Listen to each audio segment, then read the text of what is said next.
కూడా సేద్యం చేయాల వ్యవసాయం చేయాల నాకు మంచి పేరు అల్ల అట్లాంటిగా ఇంకేదో పని చెప్పి అయ్యా రెడ్డి తిరుపతి మొగలంటే ఒకటే మార్గం ఏ మార్గం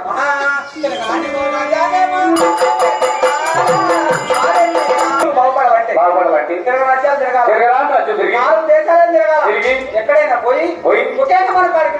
సేద్యాలు ఎప్పుడు అప్పించుతాము అప్పుడు చెప్తే అప్పుడు సక్రమంగా 7 మంది సేద్యాలు చేస్తారు అవునయ్యా వాళ్ళు సేద్యాలు చేస్తే నీకు పేరే నాకు పేరే మన వారవాడ పడవలో మన అంతా అందరికి పేరేంటావు అవునయ్యా ఇది ఉపాయం అంటే అవునయ్యా నీ మాట నిజమేరా నా 7 మంది కొడుకులు 6 మంది కొడుకులు గారు ఎదురున్నాయి అవునయ్యా చిన్న కొడుకు ఏడవడం ఇక్కడ ఎదురు వల్ల వాళ్ళు ఇరుపోటు దాటి చేతి చేయలే మనం తక్షణమే బయలుదేరి ఎదురుకోవడం వల్ల అవునయ్యా కాబట్టి మనకు కావచ్చిన సడ్డి బట్టము చాలంత రొక్కము కిందికి పైకి వచ్చారు కదా నువ్వు నేరుగా పరుగున నీ అమ్మ దగ్గరికి పోయి ఏమే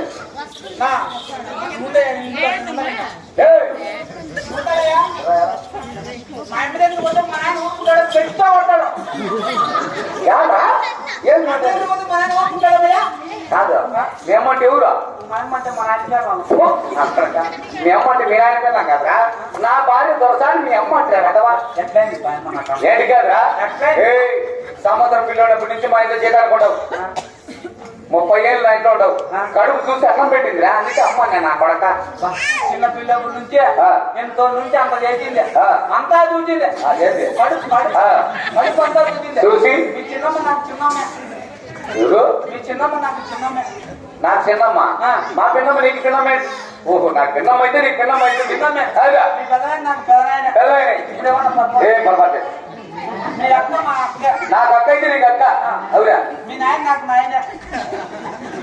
మీ నాయన అయితే నాకు నాయనే నాకు నాయన అయితే నీకు నాయనే నీ వదిన అయితే నాకు వదిలేదా ఏం పొరపాటు బాగా మాట్లాడు ఇప్పుడు ఏమైనా పొరపాటు ఏం లేదా నీకు వదిన అయితే నాకు వదిలేదు నీ పెళ్ళాం అయితే నాకు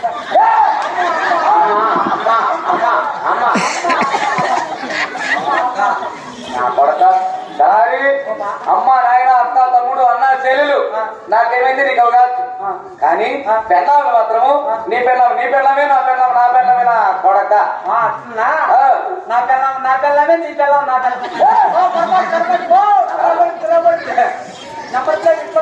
ఎట్లా మళ్ళీ చెప్పు నీ పెళ్ళమే నా అప్పుడు సుందరి 7 అద్దాల మాడిలో బంగారు తూగుటియాల్లో ఊగుతుంటుంది అబ్బా ఎవరిని చరికెత్తున్నారు 7 మంది అమ్మునా నేను ఏం అన్యాయం చేసినా నేను ఎంత అన్యాయం చేసినాయా ఏమిరా కొట్టంటే కొట్టినారా నువ్వు చెప్తంటే తిట్టాను నాకు ఇంత అన్యాయం నేనేమన్యాయం చేసినా పాతలే ఎంత దూరం తలపెట్టినావు చెత్త వల్ల పద్ధతి లేదు గాడి పెట్టుకొని పాతలు ఇప్పుడు ఏమన్నా కడుపులో కాలిపోతాను నీకు ఎంత అన్యాయం నేను చేశాను నీ కడుపులో ఏడు కాదు అమ్మని 7 మంది ఉండేటప్పుడు నేను అప్పుడు ఒక్కలేకపోతున్నా నా కొడుకు ఎవరినంటే వాళ్ళందరూ పంపిస్తారు మగోళ్ళు ఆడ ఆడవాళ్ళు 7 మంది చరికెత్తున్నారు ఆడవాళ్ళు కాడల్లో ఊపల్ల అంటే ఆడవాళ్ళు కాడలు ఊపుకోవాలా మగవాళ్ళు ఊపుకోవాలా ఆడవాళ్ళు కాడలు ఊపుకుంటే ఏమవుతాయా ఏం బాగుంటుంది ఏం బాగుంటుంది మగవాళ్ళు ఊపితేనే బాగుంటుంది ఏమిరా ఆడవాళ్ళ కాడలు ఊపుకోవు కదా మగవాళ్ళు కూడా ఊపాలా ఊయాలా నాకు అర్థమవుతానే కానీ జాగ్రత్త ఆడ చిరికెత్తులు ఉంటారు అది మగవాళ్ళు పాకూడదన్నా తల్లి తొందరగా నా భార్య అద్దాల నడికి వెళ్ళి మనకు కావాలి సర్ది వచ్చాము తొందరగా రాబో అదే పోరా